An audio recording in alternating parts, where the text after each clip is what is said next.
Good day. Today's instruction is the psychology of personality.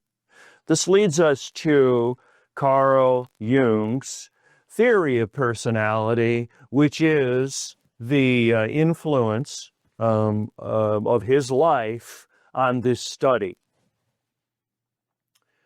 What we know is that two individuals have very different personalities.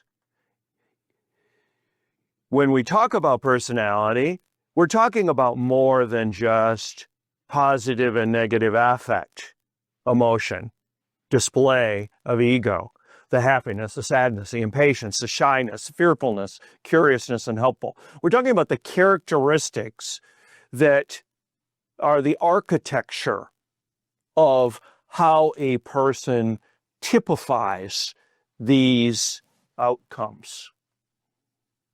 And we look at those typical archetypes, starting with Galen's theory of temperament, in which emotion is displayed as strong and weak, changeable, meaning temperament, frontal lobe processing, versus unchangeable. Unchangeable are those that aren't necessarily unchangeable, but are reacted to from a hippocampus perspective in fight, flight, freeze. And these archetypes vary by individual. Can't propose traits to describe each temperament, not necessarily each architect or archetype. But we do go back to Freud. Freud started this study in which the awareness of the id, who we are, the unconscious, the personality, the real person underneath is below the waterline, meaning that the real person underneath is modified by the superego, which is mostly influence from other people and sociological groups, which modifies our personness so that we display, from an ego perspective, the identity that we want our recipient to receive, depending on whether we're in an academic environment, we're in a church environment, we're in a family environment, different circles of family, different circles of friends, the quality of those friends, and their interests is how we display. The problem is when the id and the ego are forced far enough apart, what happens is the induction of anxiety, which can lead to stress and, worst case, to mental discourse. So our defense mechanisms are those things from our fixed thinking. When we talk about the notion of fixed thinking, we are talking about those things that became permanent in our id after birth, given our development, particularly in childhood. And those rigid fixed thinking are hard to modify. We don't process every possible thought and action with our frontal lobe and our prefrontal cortex, because it would be overwhelming to do so. Just think about driving your car. If you were to drive your car consciously without memorized patterns of behavior, it would be very difficult to think about, well, should I turn the steering wheel 1/4 of an inch and push the gas pedal 3/8 of an inch in order to get the outcome that I want to achieve? Maybe an oversimplistic example, but relevant to the idea.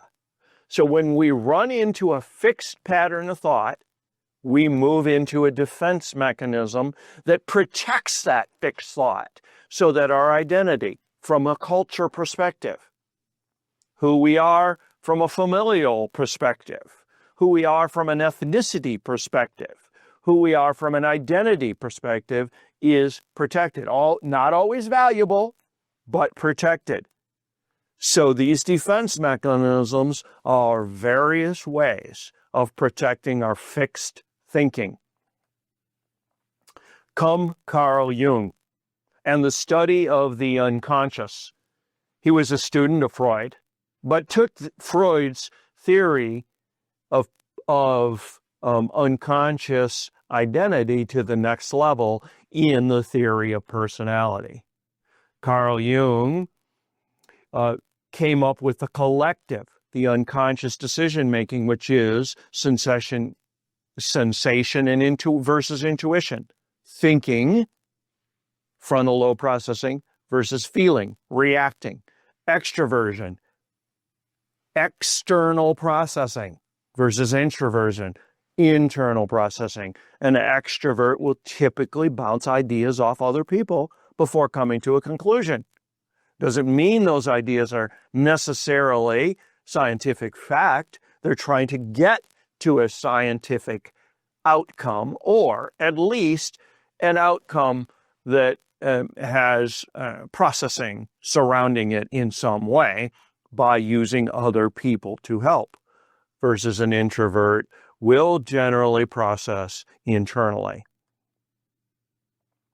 So in the 5-factor model, which we call the ocean model, we look at these architects from the perspective of openness, conscientiousness, extroversion, agreeableness, and neuroticism.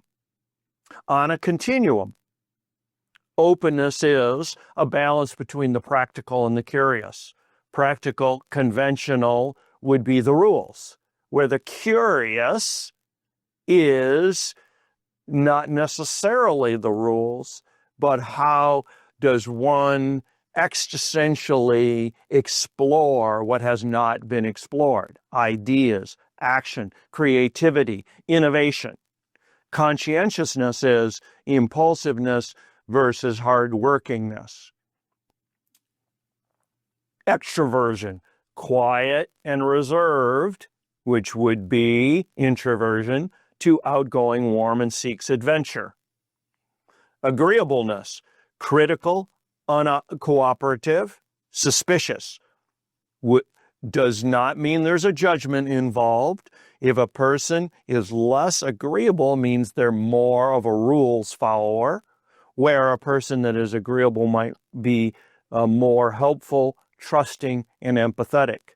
Just because a person loses trust, whether it's from a childhood event or from other influences on their life, does not make a judgment about right or wrong. It does, though, lead them to an archetype in which they're going to be more conventional, follow the rules, comply with societal norms, whether those norms are correct or not, and make less change, be agreeable.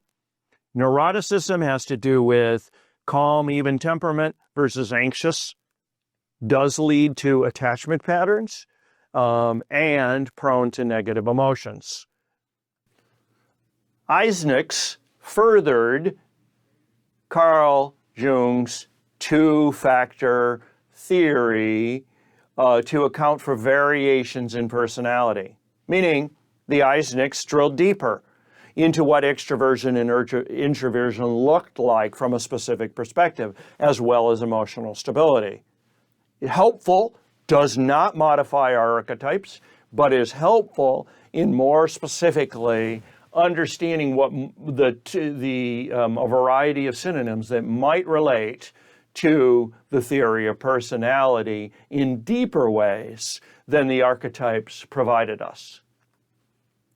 From there, Bandura's theory of self-efficacy, which shows up on Maslow's pyramid as a psychological need.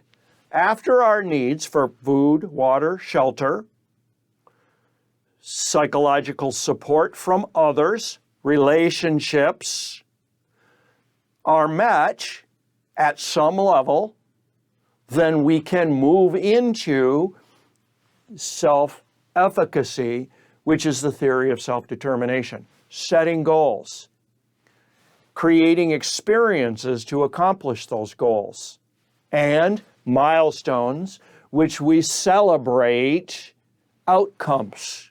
This is Bandura's theory of reciprocal determination, meaning if our needs at lower levels of Maslow's pyramid are met, then we enter into those from relationships to those experiences which are aligned with our cognitive development stages. A 5-year-old has different experiences than a 14-year-old based upon Piaget's theory of childhood development, and hence is going to have different situations and different behaviors which modify over time in order to create new cognitive factors and neurological growth, which allows not only a continuum along Piaget's theory of childhood development, but also an increase on the Maslow's pyramid beyond the needs profile of which the